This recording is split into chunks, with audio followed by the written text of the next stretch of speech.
और भजन कैसे किया जाएगा जरा अच्छी तरह से समझ लीजिए। ये आंख और कान को बंद करिएगा, लेकिन मन को रोकिएगा। ऐसे समय पर तुम्हारा ये मन जरूर भागेगा।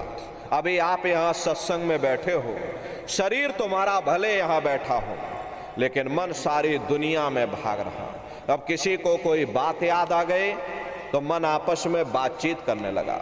कोई बाल बच्चों को घर में छोड़कर आया, ये मन बाल बच्चों में पहुंच गया। कोई दुकान दफ्तर छोड़ करके आया, ये मन दुकान दफ्तर में पहुंच गया। कोई खेती बाड़ी छोड़ करके आया, शरीर बेचारा यहाँ बैठा, मन गेहूं में पानी लगा रहा। तो ऐसे भजन से कोई लाभ नहीं होगा। जिन्होंने मार मन डाला उन्हीं को सूरमा कहना। अगर दुनिया में कोई हमारा दुश्मन है, वो केवल तुम्हारा ये मन है। अरे भाई भाई में झगड़ा कौन करवाता? केवल तुम्हारा ये मन करवाता। जाति जाति में संघर्ष कौन करवाता? केवल तुम्हारा ये मन करवाता। इसीलिए महात्मा कहते हैं कि बड़ा बैरी ये मन घट में, इसी का जीतना कठिना। अगर दुनिया में कोई हमारा दुश्मन है, वो केवल हमारा ये मन है। ये मन रूपी रावण कब मरेगा? जब 9 द्वारों पर फतेह हासिल करके तुम यहाँ 10वें द्वार पर चढ़ जाओगे, तब सही मायने में दशहरा मनाई जाएगी।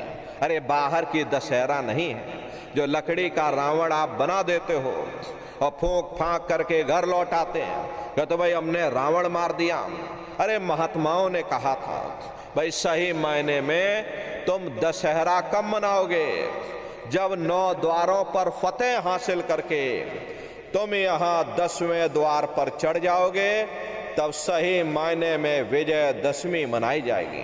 तब ये मन रूपी रावण तुम्हारा मरेगा। तब तुम्हारी ये जीवात्मा, इसी जीवात्मा को महात्माओं ने राम भी कहा। हम कोई अपने मन से नहीं कह रहे। अरे आपके धर्म ग्रंथों में लिखा, एक राम दशरथ का बेटा, एक राम घट घट में लेटा, एक राम का सकल पसारा, और एक राम है सबसे न्यारा। एक वो राम है जो अयोध्या के वासी हैं, और एक राम घट घट में लेटे।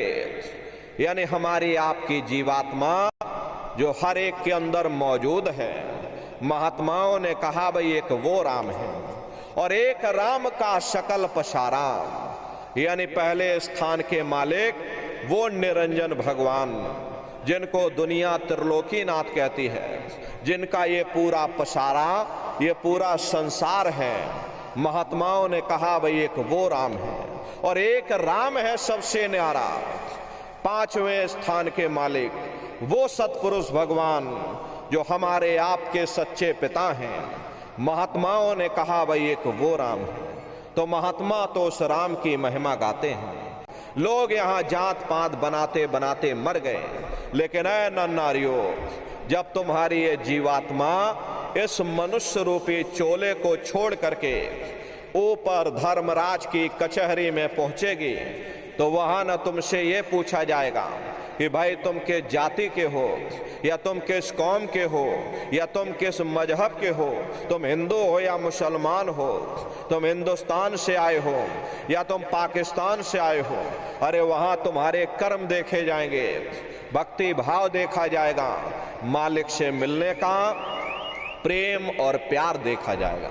इसीलिए महात्मा समझाते हैं कि भाई मालिक को पाने के लिए तुम्हें जात बिरादरी बदलने की जरूरत नहीं है, तुम्हें समाज छोड़ने की जरूरत नहीं है, तुम्हें घर परिवार छोड़ने की जरूरत नहीं है, तुम्हें बाल बच्चों को छोड़ने की जरूरत नहीं है, तुम्हें जंगलों पहाड़ों में भटकने की जरूरत नहीं है, तुम्हें साधु सन्यासी और बाबा बनने की जरूरत नहीं।